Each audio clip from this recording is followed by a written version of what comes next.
So, Erev Tov po mga kapatid at tayo po ay magpapatuloy dito po sa ating pinag-aaralan sa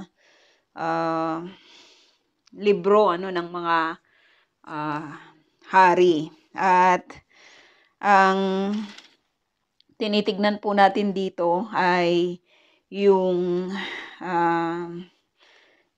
pagde-dedicate, 'di ba, doon po sa temple, yung pagdala sa kaban ng tipan sa temple. Hindi lang po ito isang one-time event. Kumbaga, it took how many months na inorganize po nitong si Solomon at ng mga ng kanya pong mga kasama kung papaano po dadalhin yung kaban ng tipan doon po sa temple na nagawa. At nakita po natin na naging matagumpay po ito dahil ang ginawa nitong si Solomon ay sinundan po niya, 'di ba, yung ginawa ng kanyang ama, hindi yung sa unang attempt ni David, 'di ba, na pagdala sa kaban ng tipan, kundi doon po sa talagang naaayon sa nais po ng Panginoon. So naging matagumpay po yung pagdala sa kaban ng tipan sa temple. At nakita rin po natin na napag-aralan natin na sabi po dito na yung templo po ay napuno ng kaluwalhatian ni Yahweh. Wala pong power doon po sa kaban po ng tipan. Pero yung representation ng kaban po ng tipan na binabanggit, 'di ba, sa atin ng scripture o ng Lord as a representation, 'di ba, ng kanya pong presence. Nasa Diyos po, 'di ba, yung power. Nasa Panginoon po yung power. At titingnan natin dito po sa verse 14 yung pagpupuri, nagpuri, sabi dito si Solomon kay Yahweh. So nakita natin ang ganda-ganda lang na dinala yung kaban ng tipan. Nakita natin na napuno, sabi dito, ng kaluwalhatian ni Yahweh yung temple. At dito makikita rin po natin yung pagpupuri ng hari po na ito na si Solomon dito po kay Yahweh. 14 ng chapter 8, 1 Kings chapter 8 verse 14, ang sabi po dito, pagkatapos ng event na atin pong nabanggit, humarap si Solomon sa buong bayan at sila'y binasbasan. No? So as a king, ay nakikita po natin ito po yung kanya pong ginawa. Nagbigay po siya ng blessing sa buong bayan. Ano yung blessing na ito? Ano yung mga binanggit niya, 'di ba, na pagpapala? Dito sa Israel, madalas marinig po natin, 'di ba, yung mga pagbabasbas, or in short yung mga blessing, 'di ba, pag may mga magta-travel, 'di ba, sasambitin na ni Siya Tuba. Kahit naman sa atin, 'di ba, happy trip, may mga ganun na binabanggit po tayo sa Pilipinas, madalas dito makikita natin na puro positive yung kanila pong binabanggit, 'di ba, palagi, magmula pa sa umaga, 'di ba, Boker Tov, so Rhyme to Vim, 'di ba, Erev Tov, Shalom, 'di ba, kahit magkakasama kayo doon sa loob ng sa loob ng tahanan or sa loob ng bahay, basta parang obligado ka na, 'di ba, na magsabi ng Boker Tov, Manishma, 'di ba, yung mga ganun na pagbati, unlike sa Pilipinas. I don't know if you are also like this, 'di ba, na paggising, nagbabanggit ba tayo ng good morning, 'di ba? At pag sa gabi naman ay good night, 'di ba yung mga ganun. Parang ang ganda lang ano na maging party din ano ng buhay po natin yung mga ganito po, 'di ba na pagbibigay ng blessing or pagbibigay ng pagpapala, no? Ano yung mga pagpapala po na ito? Verse 15, sabi dito, purihin si Yahweh. Unang-una lang, ang ganda-ganda lang talaga, 'di ba yung makikita po natin na ginagawa ng isang tao na puno po siya ng wisdom. Wait lang mga kapatid, nadi-disturb ako sa ano ni Lolo. Ayun, punong-puno ng wisdom, 'di ba? Punong-puno ng alam mo 'yun, yung kasi nasa package na itong si ano, 'di ba? Nasa package na itong si Solomon, no? Makikita natin kahit dito po sa kanya pong panalangin kung paano ba manalangin ang isang tao na puno po ng wisdom. Paano ba magsalita ang isang tao na puno po ng wisdom? Paano ba magsalita ang isang tao na pinili ng Diyos sa isang tungkulin, no, na kanyang gagampanan sa kanyang buhay? Nakakakitaan, 'di ba, ng kanyang representation doon sa Diyos na pumili, 'di ba, or nagtayo no sa kanya. So dito makikita natin from the beginning, 'di ba, ng kanyang pagsasalita, from the beginning ng pagbubuka, 'di ba, ng kanya pong bibig ay yung pagpupuri, 'di ba, na kanya pong ibibigay ano dito sa Diyos na nagbigay sa kanya sa lahat ng pribilehyo. At ito pala yung isang character ng isang tao, 'di ba, na pinili ng Lord.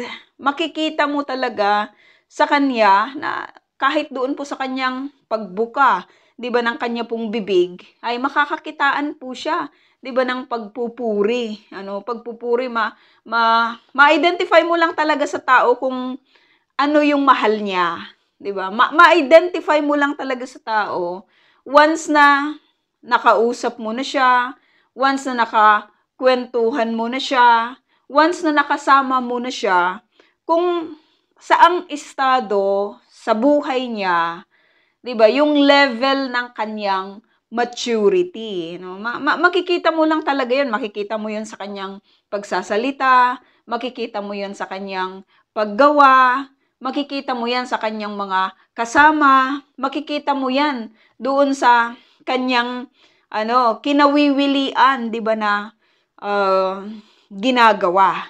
Itong si Solomon, unang-una, makikita po natin, kung titignan natin siya sa package, ano ba yung meron dito kay Solomon? Aside doon po sa wisdom na as we continue to study, 'di ba, his life, ano yung makikita natin na bukang bibig niya or ano yung mga salita, 'di ba, na lumalabas dito sa kanyang bibig, no? At ito nga makikita natin na binanggit po niya dito ang pagpupuri, 'di ba, sa Panginoon. Hindi lang sa kung sinong Diyos, kasi marami namang Diyos-Diyosan, 'di ba? Doon sa ating pinuntahan sa Jerusalem, ma-amaze ka lang talaga, ulit-ulitin ko ito kasi ang dami nilang dinudiyos. Kumbaga sa kapanahunan natin ngayon, ang dami nilang lucky charms. No, may gawa sa stone, may gawa sa wood, may gawa sa clay, 'di ba? May gawa sa bakal, no, na nakakatuwa lang sa atin yung 'di ba, yung bala, yung bala nilalagay sa damit kasi anting-anting, 'di ba, yung mga ganon. Or ano pa yung mga yung mga barya, 'di ba, mga imahen, mga papel, mga dahon, mga kung ano-ano, 'di ba? Kung ano-ano yung ginagawang Diyos-Diyosan, 'di ba, ng tao sa kapanahunan po na 'yon at maging sa kapanahunan po na ito. Pero importante kasi na pag magbibigay ng papuri ang isang tao, ay importante na nakadiretso po ito sa tunay na Diyos. At si Solomon, binanggit niya, purihin. Sino? Si Yahweh. Kilala niya yung Lord eh. Diba? Kilala niya kung sino yung tumawag sa kanya sa kanyang position. Kilala niya kung sino yung Diyos na pinaglilingkuran ng kanyang ama. Kilala niya ito, 'di ba, sa pangalan. No, kilala niya kung sino yung nasa likod ng lahat. 'Di ba? Kung sino yung nangunguna, kung sino yung kung sino yung dapat na mabigyan, 'di ba, ng papuri sa lahat ng bagay ay yun ay walang iba kundi si Yahweh. Sino ba si Yahweh? No? Sino si Yahweh? Napaka-detalyado lang talaga ng kanyang pagpapakilala. Kausap niya yung taong bayan dito ha. Pero hindi naman ibig sabihin na hindi alam ng taong bayan yung kanya pong yung pangalan ng Diyos, kung sino siya.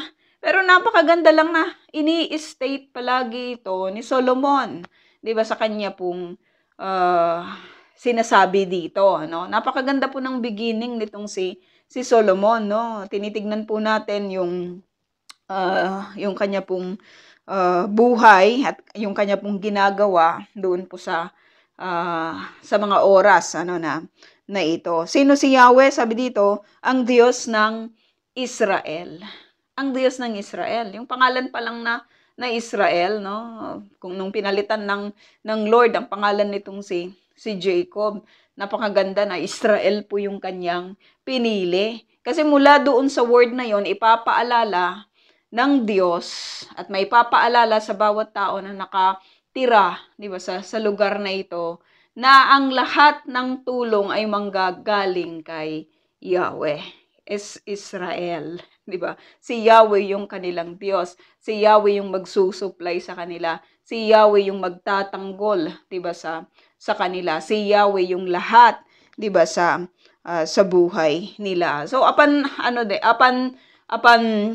hearing yung kami ay mga bayan na pinili ni Yahweh, ito yung aming bansa, 'di ba? Ang ganda-ganda lang that speak doon po sa kabuuan ng Diyos, 'di ba, na nag-iingat sa kanila. At ano yung ginagawa nitong si Yahweh? Sabi dito, tinupad niya ang kanyang pangako kay David na aking ama. So itong Yahweh po na ito, na Diyos po ng Israel, na pinupuri po ni Solomon sa mga kapanahunan po na ito, ay isang Diyos na tumutupad sa kanyang pangako, no? Ang ano lang nito, ang lakas lang nito ng impact, 'di ba, sa bawat isa po sa atin. Kasi ang scripture ay full of promises. Ang dami pong mga pangako ng Diyos, 'di ba, na nakapaloob po sa banal po na nakasulatan. And knowing these things, 'di ba, na babanggitin ng isang napakatalinong tao, na punong-puno ng wisdom, isang hari, no, na sa kanya na yung lahat, katanyagan, kapangyarihan, 'di ba? Na-acknowledge po niya na ang lahat, 'di ba, ng bagay na meron sila sa kapanahunan po na ito ay ayon doon sa pangako po ni Yahweh kay David. Doon sa pangako ni Yahweh. Hindi lang kay David, magmula pa kay Abraham, 'di ba, kay Isaac, kay Jacob, at hanggang sa kapanahunan po na ito, ay nakikita po nila, 'di ba, yung pagkilos ng Panginoon. At kahit tayo man ng mga Gentiles na narito sa lugar po na ito, ay nakikita po natin, 'di ba, yung talagang kayang hirap-hirap iwanan, 'di ba, ng bansa po na ito. Alam mo 'yon, yung marami yung mga nagde-desire, 'di ba, for other countries, for better, sinasabi nila, for better future. Pero sa ating mga mananampalataya, parang ang hirap lang talagang iwanan ng lugar na ito, 'di ba? Kasi nandito yung nandito yung kwento ng Diyos natin. Ang daming nangyari dito sa lugar na ito, kung pwede lang talagang manatili habang buhay, 'di ba? Napakasarap pong manatili, 'di ba, sa lugar na ito, dealing with these people, 'di ba, na pinili po ng Panginoon, 'di ba? Tinutupad niya yung kanyang pangako. Magmula pa noon hanggang sa kapanahunan po na ito. At kapag tinutupad niya, napakasarap mag-rely sa isang tao na tinutupad niya yung kanyang pangako. Di ba? Di ba may mga instances na nadidisappoint tayo sa tao kasi nagfe-fail sila doon po sa kanila pong mga promises. Pero sa Panginoon at sa tao na nagtitiwala po sa Panginoon talaga at nagsasabit ng kanyang buhay, 'di ba, sa Lord. Isa ito sa mga characters na dapat makita, 'di ba, sa bawat isa po sa atin. Kasi ganito yung Ama natin, ganito yung Diyos natin. Tumutupad siya, 'di ba, sa kanyang pangako, no? 16, ano yung mga pangako po ano yung mga pangako na ito? 16, mula pa nang ilabas ko sa Ehipto ang aking bayang Israel hanggang ngayon, hindi ako pumili ng alinmang lungsod sa 12 lipi upang ipagtayo ako ng templo na kung saay sasambahin ang aking pangalan, no? So yung purpose ng temple, mga kapatid, makikita po natin mula po dito sa sa mga statement po na ito na binabanggit po sa atin. Ang purpose ng temple ay upang doon sambahin ang pangalan ni Yahweh. Talagang sineparate niya ito mula doon sa sa tahanan ng mga tao, 'di ba? Yung alam mo 'yun, yung meron kang identity na tahanan, no? Yung merong identity na pupuntahan, yung merong identity, 'di ba, na malaya ka na makapagpuri dito sa Lord na ito. Kasi kung sa tahanan maraming distraction 'di ba? Maraming mga distraction lang talaga. Unlike kung talagang merong isang lugar na i-dedicate or ginawa na katulad po ng temple po na ito na ginawa. Si Lord mismo yung nagbigay ng blueprint, 'di ba? So that means to say na mahalaga lang talaga ito, no, sa buhay ng isang tao, 'di ba? Yung maging mapabilang sa temple ng Lord. Sabi dito, ngunit pinili ko si David upang mamuno sa aking bayan. Ano bang meron kay David? No? Pwede naman sanang piliin na lang si Abram, pero makikita kasi natin na ang experiences kasi is lagi nating naririnig ito, 'di ba? Ay siya yung pinaka magandang teacher, 'di ba, sa buhay ng isang tao. So just imagine na lang na sa panahon po ni Abraham, ganito na po yung nangyari, no, na pinili na kaagad-agad ng Lord. Walang maraming walang maraming patutuo. Talagang prepare lang talaga ng Lord yung lahat ng bagay na magmula pa kay Moses, 'di ba? Magmula kay Moses, kay Abraham, kay Isaac, kay Jacob, kay Moses. Ang dami na po niya talagang pinakita, 'di ba, na mga yung pagkilos po niya, 'di ba, sa lahat ng details nangyari sa nakaraan. So, tayo ngayon ng mga mananampalataya, punong-puno po tayo ng lahat ng mga nakapaloob dito sa banal na nakasulatan. The more na nag-study po tayo, the more na lumalapit po tayo at napapalapit tayo sa ating relasyon, 'di ba, sa Panginoon, no? Pinili ko si David, sabi dito, si David upang mamuno sa aking bayan.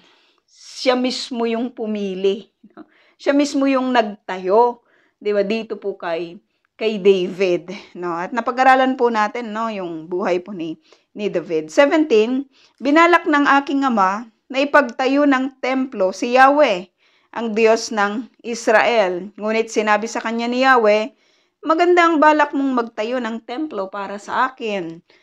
Subalit, hindi ikaw ang magtatayo niyon. Ang iyong magiging anak ang siyang magtatayo ng templo para sa ikararangal ng aking pangalan.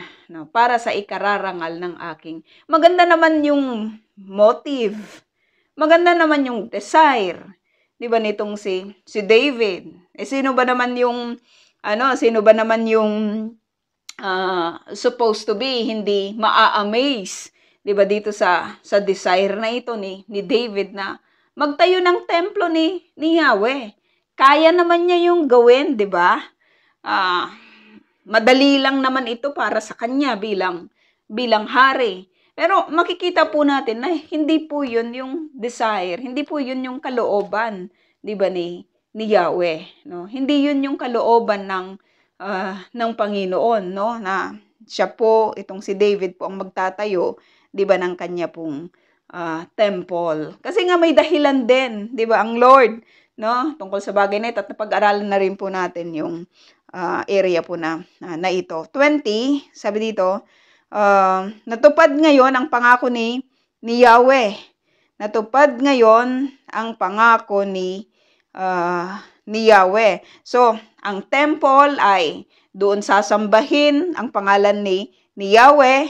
At sabi dito, doon sa pagsamba na gagawin ay mapaparangalan, di ba, yung pangalan ni Yahweh. Mapaparangalan, di ba, yung pangalan ni Yahweh. Yun po yung ginagawa natin sa church. Sinasamba po natin ang Panginoon at binibigyan po natin ng parangal si Yahweh sa lahat ng ating ginagawa.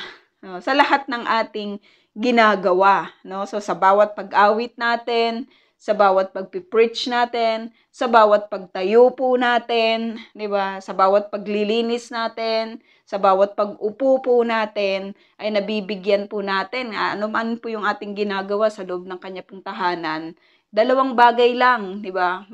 Sasambahin siya, sasambahin ang kanyang pangalan at bibigyan siya, di ba, ng parangal, no? Pararangalan, di ba, yung kanya pong pangalan, no? At sabi dito, humalili ako sa aking amang si David at naupo sa trono ng Israel, gaya ng ipinangako niya. Naitayo ko na ang templo para sa ikararangal ni Yahweh. So, ano pala mga kapatid, no? We should just enjoy yung moment ng buhay natin. Kasi, alam po natin that in everything na nangyayari, 'di ba, sa buhay po natin, alam 'yun ng Lord eh. Alam niya 'yun eh. So marahil, 'di ba, ay nandito tayo sa sitwasyon po na ito sapagkat ito yung dahilan kung bakit higit nating mabibigyan ng parangal at papuri, 'di ba, ang Panginoon, no? Kasi pwede naman niyang i-turn sana yung mga situations natin, 'di ba, na mas maganda naman sana, 'di ba, yung meron tayo, 'di ba, sa trabaho man, sa pamilya man, and everything. Pero makikita natin na ito tayo, no? May mga sakit-sakit, 'di ba, sa likod, may mga mahihirap yung trabaho po sa atin, may mga pinagdadaanan, 'di ba, sa buhay po na ito. Pero yung process, ito yung process na kailangan nating daanan eh. 'Di ba? Dito tayo pinapadaan. Mahirap man yung journey, 'di ba? Uncertain man yung future. Pero alam natin na kapag sa Lord tayo naglilingkod, in spite ng mga troubles na meron tayo sa kapanahunan po na ito, in spite of the hardship, alam po natin, 'di ba, na ang papuri lang talaga sa Panginoon ay hindi yan maihihiwalay, 'di ba, sa bawat isa po sa atin. Pupurihin lang talaga, sasambahin lang talaga natin. Walang magiging dahilan lang talaga ang bawat isa po sa atin ng mga mananampalataya upang hindi ibigay yung pagsamba at papuri, 'di ba? Parangal dito po sa pangalan ni Yahweh, no? At sabi dito, naglaan ako roon ng lugar para sa kaban na kinalalagyan ng tipan na ibinigay ni Yahweh sa ating mga ninuno nang sila'y ilabas niya sa Ehipto. Yung kaban ng tipan, importante yun, no? Kasi yun yung sinabi sa kanila, di ba, na i-carry niyo to, dito yung aking presence, no? It is a command that needs to be obeyed, di ba, by them, no? At marami na tayong napag-aralan, no, tungkol sa area, ano, na na ito, no? 22, sabi dito, pagkatapos nito, sa harapan pa rin ng buong bayan, tumayo si Solomon sa harap ng altar. So, ang title nito sa Bible na ginagamit po natin, ang panalangin ni Solomon. So, yung una nakita natin na nagpuri itong si Solomon at ang laman ng kanya pong mga papuri ay walang iba kundi yung pagtaas dito sa pangalan ni Yahweh. Ngayon tingnan naman natin yung kanyang panalangin, no? Paano ba manalangin ang isang tao na puno ng wisdom, 'di ba? Paano ba manalangin ang isang taong masasabi po natin na may connection sa Diyos? Paano mo ma-identify? 'Di ba yung isang tao na hindi lang siya nananalangin ng ganang kanya, kundi nananalangin siya, 'di ba, na talagang nakakarating sa trono ng Panginoon, no? At dito makikita po natin unang-una sa lahat yung sabi po dito na paano manalangin si Solomon? Una na makita po natin dito, tumayo siya. 'Di ba? Tumayo si Solomon sa harap ng altar. Yung pagtayo kasi is a sign of respect, 'di ba? It is a sign of respect. Kaya nga sa kapanahunan po natin, yung mga unang-unang mga ninuno po natin, yung mga sinasabing mga gentleman, di ba? Ay, kapag may tatayo doon sa hapagkainan, tatayo sila din, di ba? Or ipagbubukas ng pintuan, yung mga ganun ba na mga napag-aralan or mga nakita natin, di ba, sa mga nakaraan na good manners nila, 'di ba? And right conduct, no? Ang ganda lang siguro noon, 'di ba, na makita kasi sa kapanahunan natin sa ngayon, bibihira na lang yung mga gumagawa, 'di ba, ng ganito pong mga bagay. Pero pagdating po sa panalangin, isa sa mga makikita po natin, hari ito mga kapatid. Hari ito. Na mapapalibutan ito ng mga matatalino din, 'di ba, na kanyang mga advisors. At malapit po ito dito po sa mga tao na pinili po ng Panginoon upang i-represent, 'di ba, yung kanyang pangalan. Pero pagdating sa panalangin, abay, hari ako, pwede na akong maupo. Pagdating sa panalangin, pwede naman akong maupo lang eh. 'Di ba? O kaya mahiga ako, hari ako. 'Di ba? Kung gagamitin niya yung kanyang position na gawin kung ano yung gusto niya, 'di ba? Pwede sana 'yon. Pero dito makikita natin na yung posture po niya sa kanya pong panalangin ay nagtumayo po siya. 'Di ba? Tumayo siya. No, isa sa mga posture na makikita po natin na madalas ginagawa po, 'di ba, ng bawat isa po sa atin. Kapag pupunta po tayo sa Wailing Wall, makikita po natin na yung mga Hudyo, 'di ba, ay especially yung mga kalalakihan, 'di ba? Nakatayo po sila habang sila po ay nananalangin. Meron din naman yung mga dito sa part ng mga kababaihan, may mga nakatayo, meron din namang mga nakaupo. Pero siguro yung mga upuan ay para po doon sa mga hindi na kayang tumayo. 'Di ba, yung mga matatanda or whatsoever. Pero kapag okay naman yung lahat, okay naman yung mga paa, 'di ba? Malalakas pa naman yung mga tuhod. Maganda ito na makita, 'di ba, na sa posture ng panalangin ay yung pagtayo, no? Yung pagtayo, no? Kaya kapag hindi naman na kayang tumayo, edi umupo. At ang nakikita naman talaga ng Lord, 'di ba, yung puso po natin. But it is a sign of respect. At ito po yung pinakita at ginawa ni Solomon. Saan? Sa harap ng altar. Ito ay sa harap ng altar, no? Doon sa kung saan alam natin, 'di ba, na yung altar ay napaka sacred po nito, 'di ba, sa ibang mga mananampalataya, talagang hindi ka pwedeng sa ibang mga religion, 'di ba, hindi ka pwedeng mag-ingay doon, hindi ka pwedeng magkalat doon, 'di ba? And everything. At madalas sa atin pong mga the so-called born again, di ba, mga Christians, hindi natin pinangangalagaan, di ba, yung area po na ito. Pero si Solomon, nagbigay po siya ng respect dito po sa harap ng altar. Ano pa yung kanyang ginawa? Itinaas niya ang mga kamay. Itinaas niya ang mga kamay, di ba? At nanalangin ng ganito. Itinaas niya ang kanyang mga kamay. Yung iba sa atin ng mga nananalangin, ewan ko kung saan natin nakuha yun, di ba, yung parang praying hands.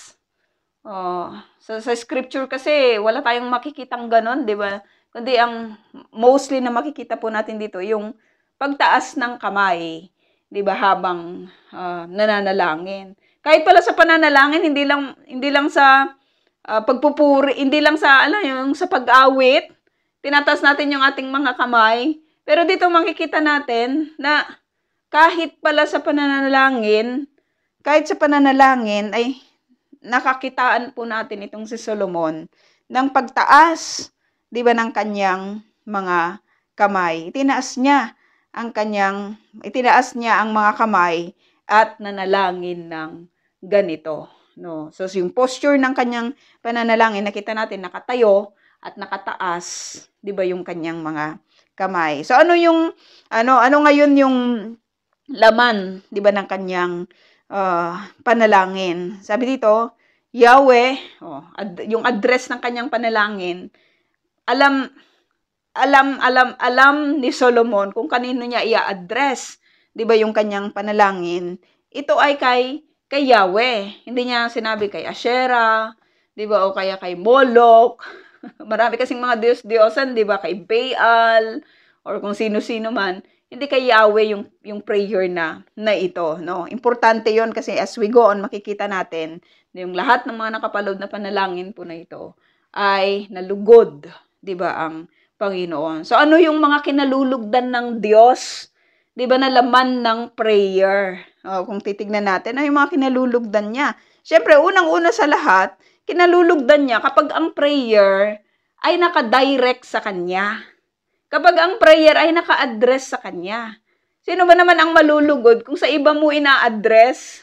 'Di ba, yung iyong papuri, no? Hindi doon sa hindi sa iyo kunyari. Sa iba niya ina-address yung papuri, 'di ba, na para sa iyo. Hindi, naka-direct dito kay Yahweh. Nalulugod siya sa mga panalangin na naka-direct mismo sa kanya. At sabi dito, Yahweh, Diyos ng Israel, sa langit, sa lupa, walang ibang Diyos na tulad ninyo.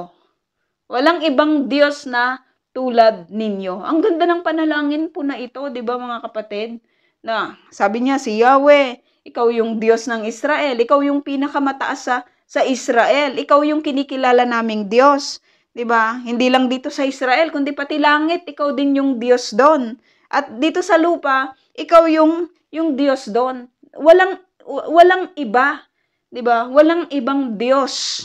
Sabi ni Solomon, walang ibang Diyos na tulad ninyo. Kung nanatili lang sana si Solomon sa panalangin na ito, 'di ba? Kung nanatili lang sana si Solomon sa mga katagang ito, ang ganda-ganda lang siguro ng kanyang ending, 'di ba? Ang ganda-ganda lang siguro ng maririnig po natin, 'di ba, na ending sa buhay po ni Solomon. Hindi sana siya nagsabi ng walang saysay, 'di ba?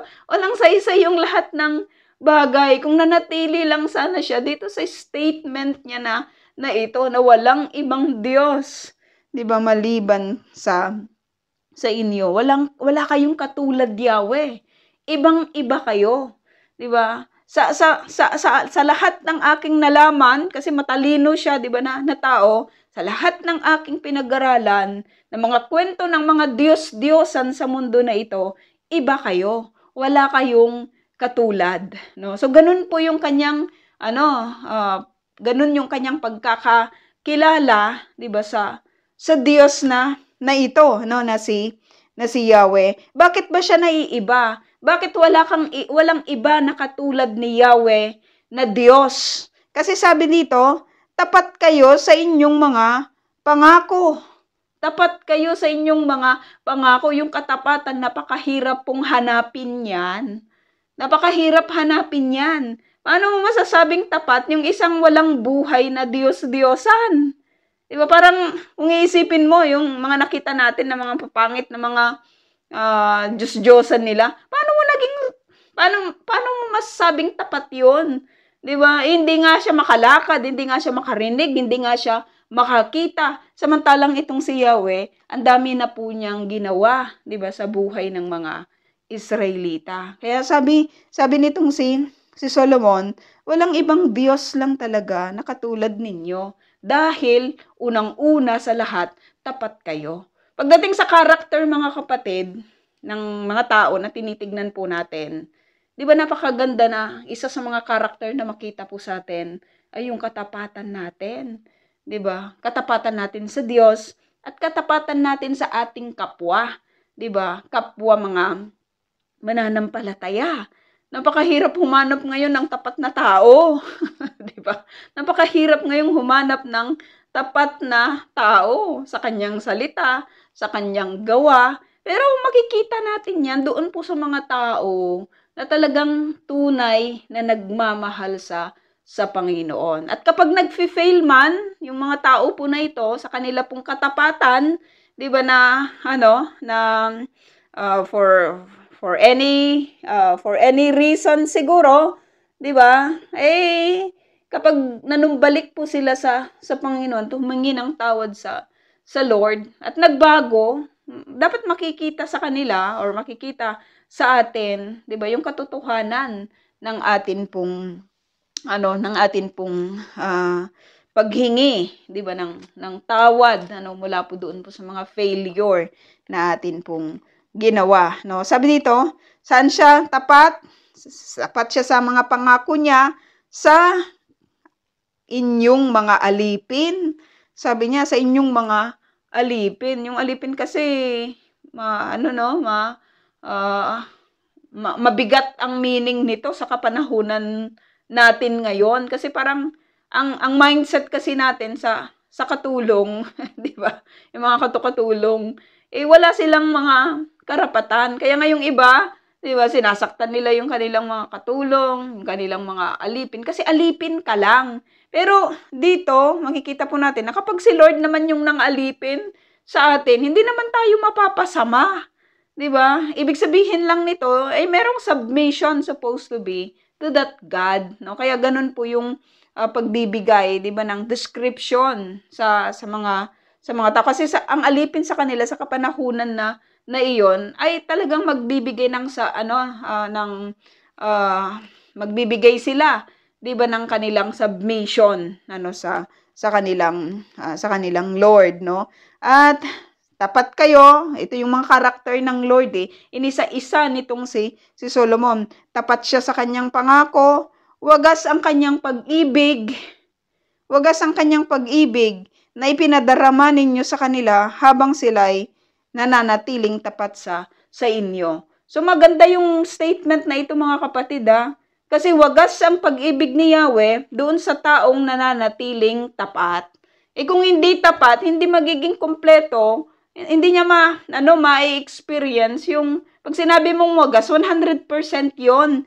'Di ba? 100% na pag-ibig ang madarama ng isang taong tapat kay Yahweh. So kahit pala ang dami nating pinagdadaanan, iba-iba yung phases ng mga pinagdadaanan po natin ngayon, 'di ba? Pero as we continue to experience yung pag-ibig, yung wagas na pag-ibig po nitong si Yahweh, yung katapatan po niya, 'di ba, sa bawat isa po sa atin, manatili lang talaga tayong tapat kahit ano pa yung mangyari, 'di ba? Manatili tayong tapat, no? Pansinin natin sa iglesia, kapag ang test sa iglesia kasi in every anniversary, 'di ba, may may mga testings na nangyayari, no? Nagpo-progress tayo Nagpo-progress tayo doon po kasi nagtatagumpay tayo dahil sa dahil sa ating pagiging tapat, 'di ba, sa Panginoon, no? Natitest tayo pagdating sa ating mga health, natitest tayo pagdating sa ating mga families, no? Natitest tayo pagdating sa atin pong mga trabaho. Ang message po nito sa atin, 'di ba mga kapatid, sa kapanahunan po na ito, manatili tayong tapat. If we want to experience yung 100% na wagas ng pag-ibig ni Yahweh at demonstration ng kanyang kumpletong katapatan, sabi dito, dapat manatiling tapat. Manatili tayong tapat, no? Kasi ipapadama ni Yahweh ang kanyang katapatan, ang kanyang wagas na pag-ibig sa isang taong nananatiling tapat. Kapag hindi, edi hindi, 'di ba? Hindi niyo ma-experience yung katapatan ng Panginoon at yung wagas na pag-ibig ni Yahweh, no?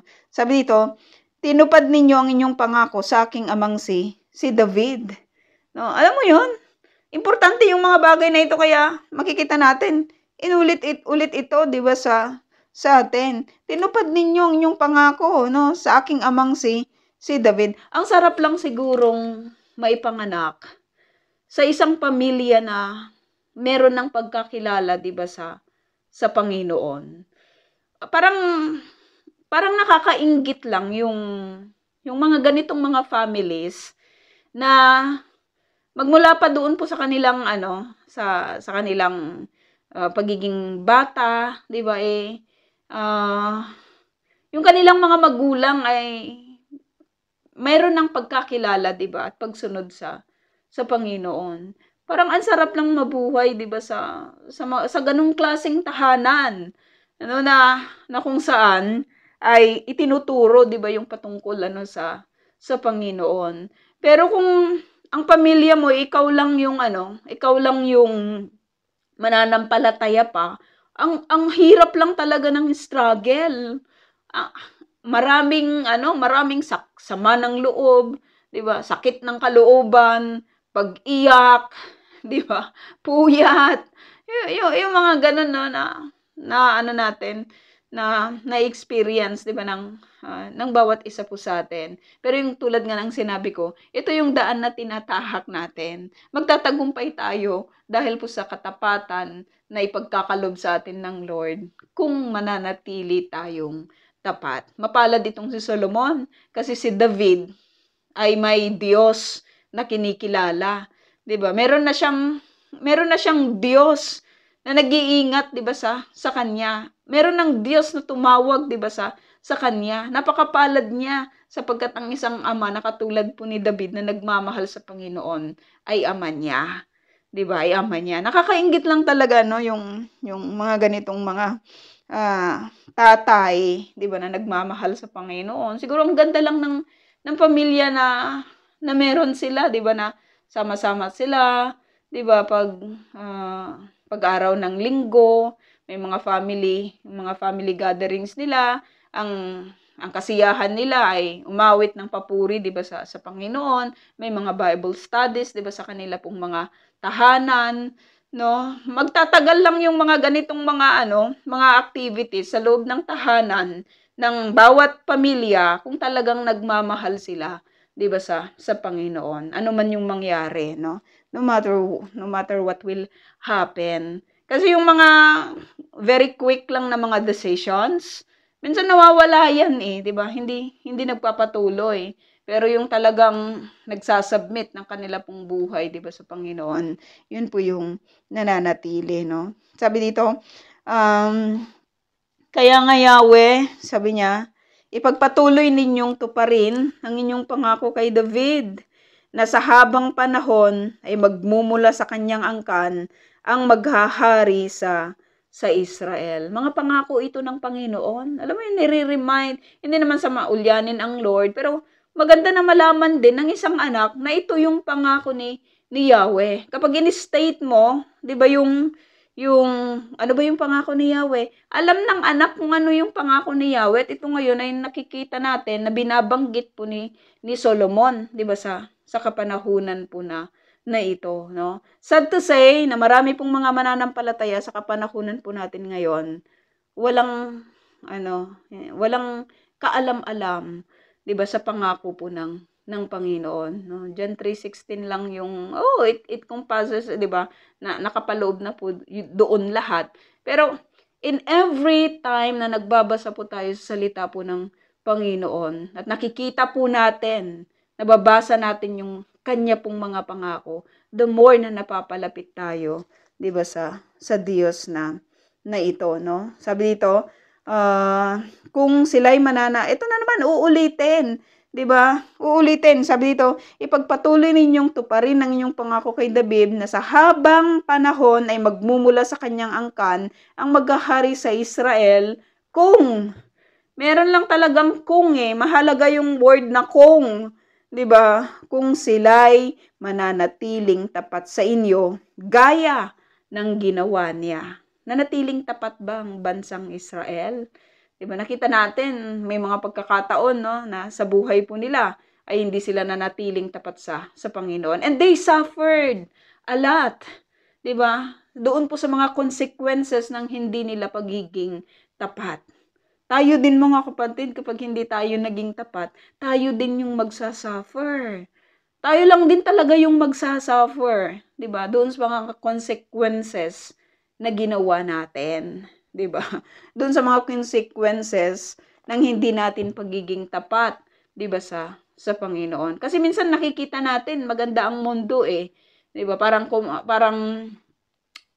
yung alam mo 'yun, parang promising, 'di ba, yung offer ng mundo. Maraming ganun yung nasisilaw sa pera, 'di ba? Nasisilaw sa position, pinagpapalit yung paglilingkod po sa Panginoon. Pero dito makikita natin, 'di ba, na yung katapatan ay nagbubunga ng katapatan. Kapag naging tapat po tayo, 'di ba, sa Panginoon, mananatili siyang tapat. Si Yahweh, tapat na siya Wala hindi na 'yun mababago. Tayo yung problema. Tayo yung problema kasi tayo yung hindi madalas at hindi palagi, 'di ba? At hindi tapat. Kaya we will learn lang talaga from the Lord, no? Anong sabi niya? Pagtibayin ninyo, Diyos ng Israel, ang mga pangakong binitawan ninyo sa aking amang si David sa inyong alipin, no? Pagtibayin ninyo, alam mo 'yon? Yung paano ba mapapagtibay 'to? Manatili kang tapat, Solomon. 'Di ba? Mananatili akong tapat.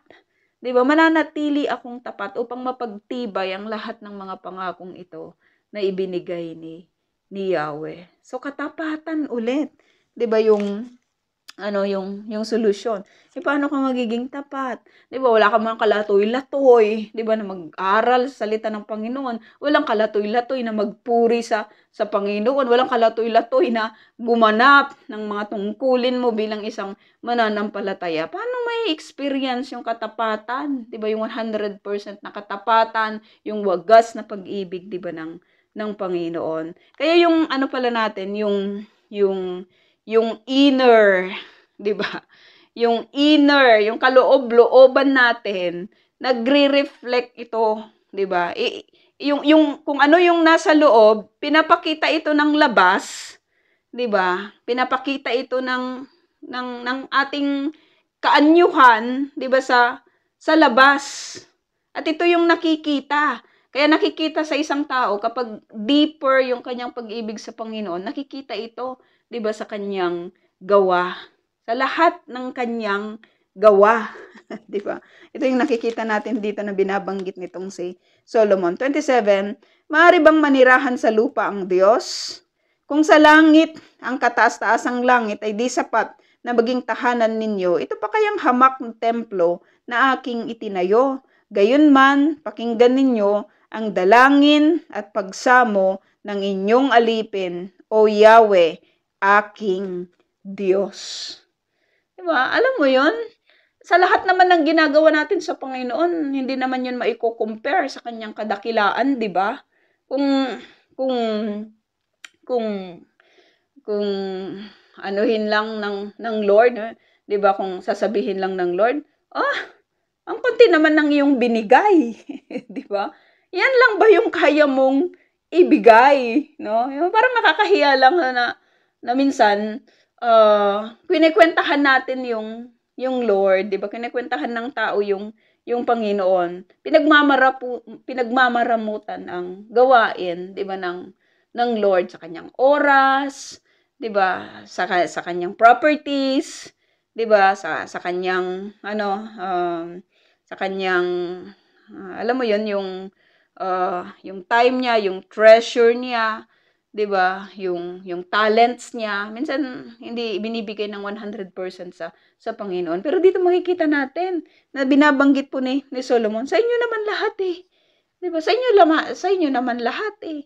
Sa kalangitan, wala naman kaming power doon. Kayo meron. Sa kalupaan, kayo din may power. Yung may pagpagawa ng ganitong inyong matitirhan, it's a privilege lang talaga, no? Pribilehiyo lang talaga na ipinagkaloob, 'di ba, ng Panginoon, no? At yung maging part ka sa gawain ng Panginoon, it is a privilege. Pribilehiyo lang. Pag sinabing pribilehiyo yun, mga kapatid, it is an honor to be a part of it. Kaya yung mapabilang sa iglesia, di ba, ng Panginoon, it is a privilege. Kaya gampanan natin yung ating tungkulin, di ba, ng talagang, 100%. Kasi pribilehiyo lang yan. Pag tinanggal ng Lord yung privilege na yon, kahit anong gawin mong pagpupuri, kung hindi naman niya papakinggan, masasayang lang. Kaya, mabuti na makita po natin ng lahat ng pribilehyo ay dapat na naka-align, 'di ba, doon po sa nais ng Diyos. Gayunman, sabi dito, pakinggan ninyo ang dalangin at pagsamo ng inyong alipin, O Yahweh, aking Diyos. Dinggin ninyo sa araw na ito ang panawagan ng inyong alipin. Huwag ninyong iwaglit sa inyong paningin araw-gabi ang templong ito. Yamang kayo ang may sabi na ang pangalan ninyo'y mamamalagi rito. Sa gayon maririnig ninyo ang bawat dalangin ng inyong alipin tuwing mananalangin sa lugar na ito. When we go to church and come to church, are we offering talaga yung prayers directed to the Lord?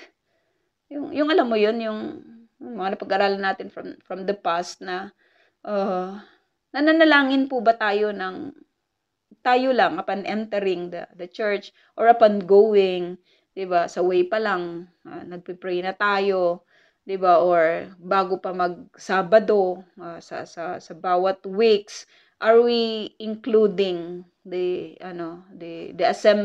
assembly, 'di ba, sa atin pong mga prayers, no? Mahalaga pala sa Lord ang prayers. 'Di ba? Mahalaga para sa Lord yung panalangin at yung mga content ng panalangin natin. Kasi sabi dito, maririnig ninyo ang bawat dalangin. Ano yung madalas na napapakinggan ng Lord na mga binabanggit natin, 'di ba, sa ating mga panalangin? Ano yung madalas nating ipinapanalangin, no? Nag-iiba ba siya from Monday, Tuesday, Wednesday, Thursday, Friday, Saturday? Nag-iiba ba siya o parang parang rosary lang na pare-parehas, 'di ba?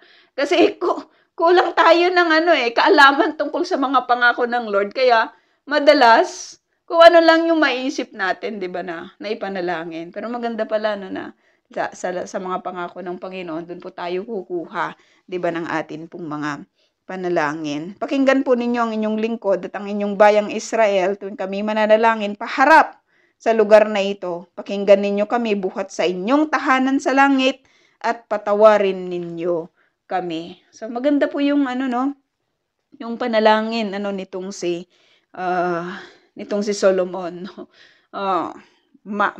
Mahaba ito, 'di ba, na prayer. Alam mo yun, yung sa haba ng prayer na ito, nakataas yung kanyang kamay, 'di ba? Nakatayo at nakataas yung kanyang kamay, but he is willing to do that kasi he is praying to the Lord. Sa atin lang konting minuto lang ibababa na, kailangan pang sabihin sa atin, itaas po natin ang ating mga kamay, 'di ba? Automatic na 'yon. Nasa pananalangin po natin, hindi na kailangang i-remind pa tayo regarding, no, dito po sa posture ng prayer kasi automatic na 'yon, 'di ba? Sa bawat nagmamahal sa Panginoon. Bakit? Bakit? Kasi yun yung pinag-aaralan natin. Yun yung nakikita natin ng mga examples na ginagawa ng mga unang mananampalataya. Yun yung mga yun yung mga pattern natin, 'di ba sa mga prayers na meron tayo, sa mga disciples, sa mga tao po na ito na pinili po ng Panginoon. Automatic. Bakit hindi nagiging automatic? Kasi problema puso, kapatid. Problema yung inner. Wala talagang tunay na pagmamahal sa Panginoon. At kung meron man, hindi solid. Kaya nga, laging sinasabi sa atin, di ba, na sa pagmamahal sa Panginoon, 100% ang requirement. 100% ibigay lahat, 'di ba? Yung inyong puso, 'di ba?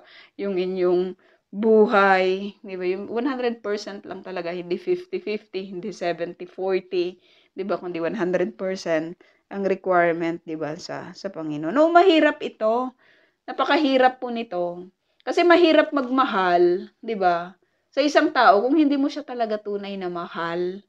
Pero kapag mahal mo, 'di ba, magagawa mong magsakripisyo, 'di ba? Kung mahal mo yung isang tao at hindi ka niya mahal, problema din 'yon. 'Di ba? Pero sa Panginoon kasi, ang maganda sa Panginoon, alam na natin na talagang mahal niya tayo.